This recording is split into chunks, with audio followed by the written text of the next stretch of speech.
अस्सलाम friends, my name is Shirley. आप देख रहे हैं स्काई फायर टेक। तो आज हम आपको टेकन 3 में पोल का हैवी पावरफुल मुक्का बनाना सिखाएंगे। तो सबसे पहले आप टेकन 3 ओपन कर लें।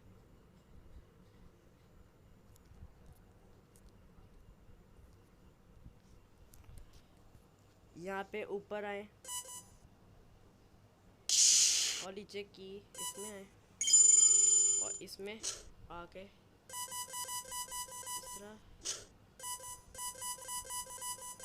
इस तरह और इसको आर के, फिर दूसरा LP RK और फिर ये वाला, ये जो है इसको सबसे पहला LP+RP करके और फिर यहाँ से हमने एग्जिट पे क्लिक करना है और फिर यहाँ से एग्जिट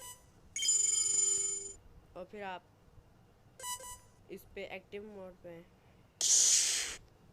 और यहाँ से आप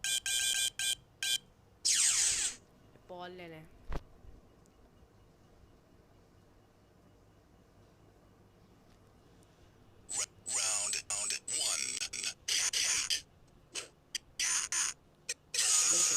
परफेक्ट लगा।